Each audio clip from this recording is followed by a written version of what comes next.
Hello नमस्कार, मैं पूर्वांक। बहुत बहुत स्वागत है आपका आभा ऑनलाइन एकेडमी में। तो आज के इस वीडियो में मैं आपको आरबीआई असिस्टेंट 2023 का फॉर्म कैसे भरेंगे उसके बारे में बताने वाला हूं। वीडियो को स्टार्ट करने से पहले मैं आपको कुछ इंपॉर्टेंट पॉइंट बता दूं कि आपका फॉर्म कब से कब तक भरा जाएगा। तो आपका फॉर्म 13/9/2023 से 4/10/2023 तक भरा जाएगा। आपका जो रजिस्ट्रेशन का लास्ट डेट है वो भी 4/10/2023 तक ही है। आपका किसी भी टाइप का कोई भी एडिटिंग है वो भी 4/10/2023 तक ही है।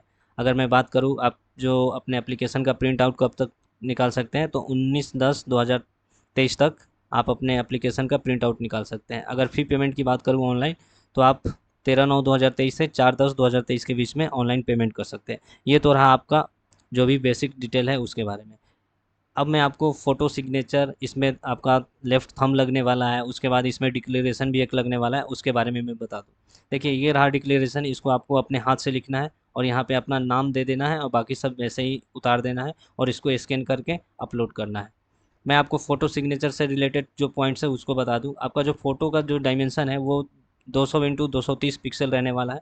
और केबी में बात करूँ तो 20 केबी से लेके 50 केबी के बीच में रहने वाला है। अगर मैं बात करूं आपका लेफ़्ट थंब, तो आपका लेफ़्ट थंब जो है 10 केबी से 20 केबी के बीच में रहने वाला है। डायमेंशन 140 × 7 पिक्सल के बीच में रहने वाला है। आपको सिग्नेचर ब्लैक इंक पेन से करना है, ठीक है, वाइट पेपर पे। ये ध्यान में रखिएगा, उन्होंने क्लियरली मेंशन कर रखा है यहाँ पे। अगर मैं आपको बता दूं आपका जो लेफ़्ट थंब है वो कैसा होना चाहिए, तो आपका लेफ़्ट थंब जो है 240 × 240 पिक्सल का होना चाहिए, 20 से 50 केबी के बीच में होना चाहिए।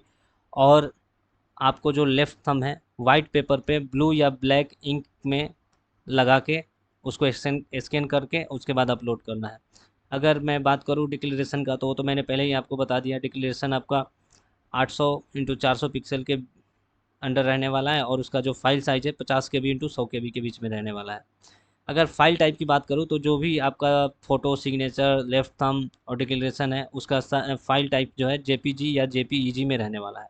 ये तो हुआ आपका जो भी बेसिक जानकारी है फ़ोटो सिग्नेचर से रिलेटेड हुई। अब बात करते हैं आप फॉर्म को कैसे भर सकते हैं। अगर आपने पहले से रजिस्ट्रेशन कर रखा है तो यहाँ पे आप अपना रजिस्ट्रेशन नंबर, पासवर्ड डालेंगे और कैप्चा डालने के बाद सबमिट करेंगे, तो आपका जो भी नेक्स्ट स्टेप है वो खुल के आ जाएगा। अगर आपने रजिस्ट्रेशन नहीं किया है, न्यू कैंडिडेट है, तो आपको यहाँ पे click here for new registration पे क्लिक करेंगे तो आपके सामने ऐसा इंटरफेस खुल के आएगा।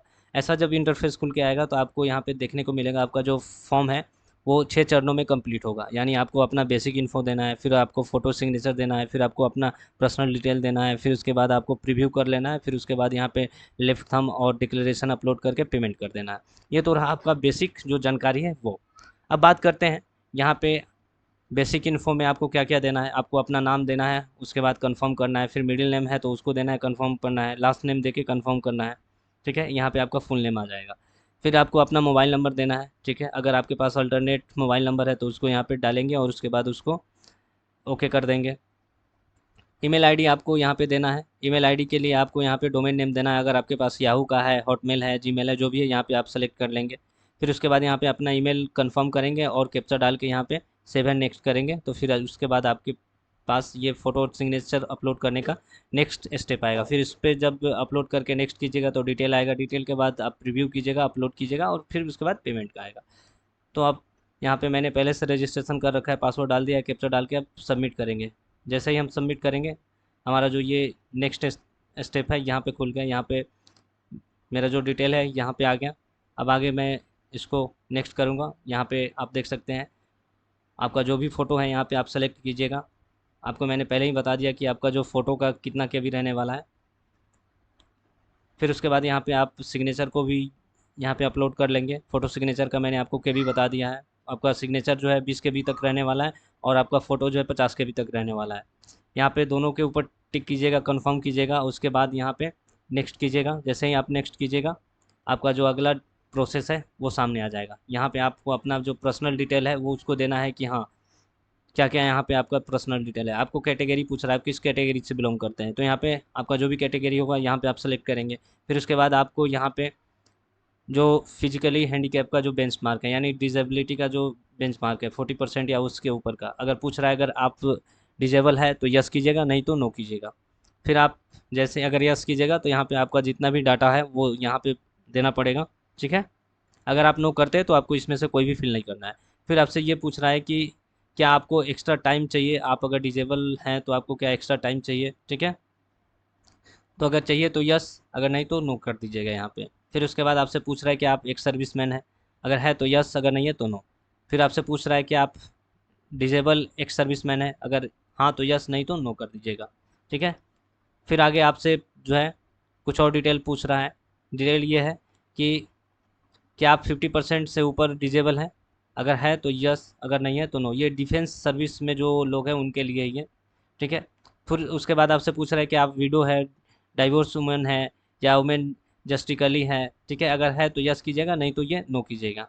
आपसे पूछ रहा है कि आप करेंट स्टाफ है आरबीआई का, अगर है तो यस कीजिएगा, नहीं तो नो कीजिएगा। फिर आपसे पूछ रहा है क्या आरबीआई का आप एक्स एम्प्लॉय है, अगर हाँ तो यस कीजिएगा, नहीं तो नो कीजिएगा।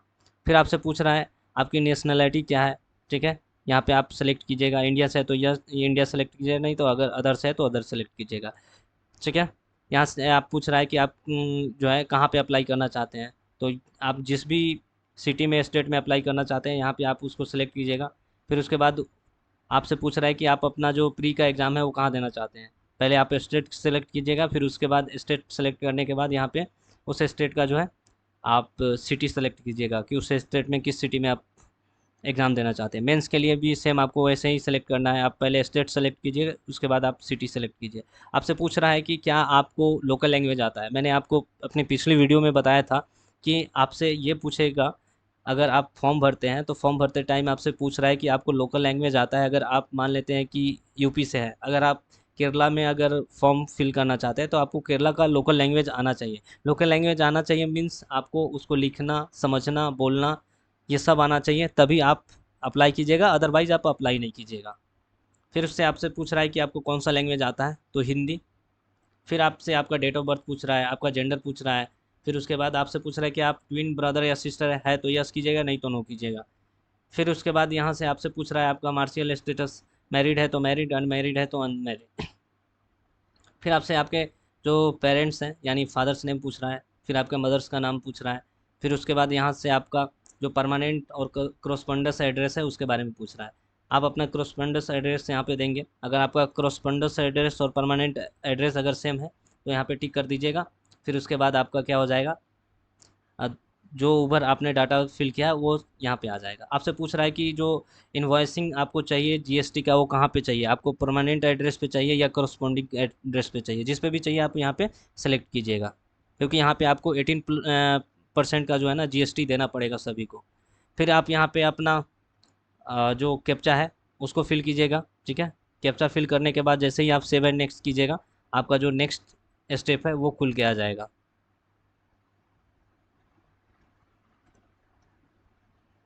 ठीक है। यहाँ पे आपका जो एजुकेशनल क्वालिफिकेशन है, एक्सपीरियंस है, उसका डिटेल आपको यहाँ पे फिल करना है। आपने ग्रेजुएशन किया है या उससे रिलेटेड जो भी इक्विवेलेंट है, बीए है या कोई सा भी है, यहाँ पे आप सेलेक्ट कर लीजिएगा, ठीक है। अगर अदर है, बीटेक वगैरह है, तो यहाँ से अदर करके आप यहाँ पे अपना डिटेल भर के आप फिल कर सकते हैं। फिर आपका पासिंग डेट पूछ रहा है, किस डेट में आपने पास किया है, ठीक है।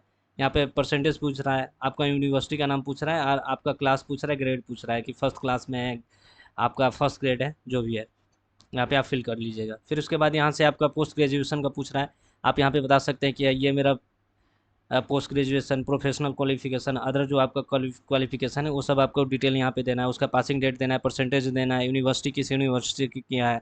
फिर उसके बाद आपको क्लास और ग्रेड के बारे में यहाँ पे बताना है।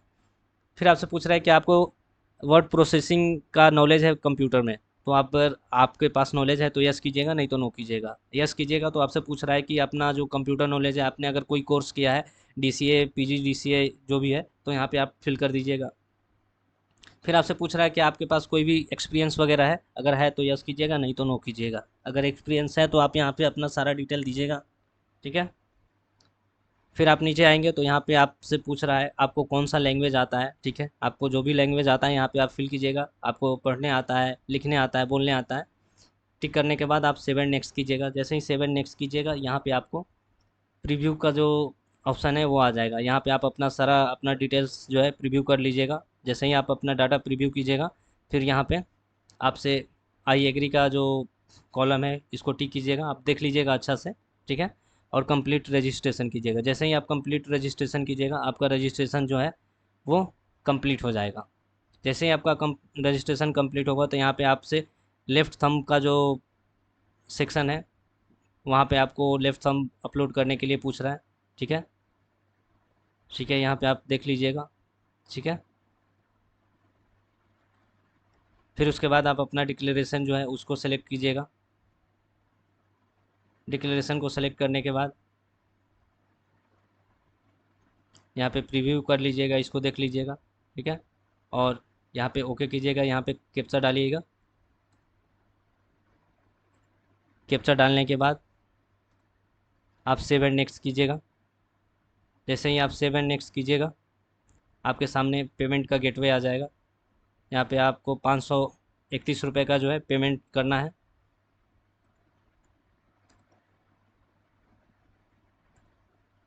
जैसे ही आप सबमिट कीजिएगा, आपके सामने यहाँ पे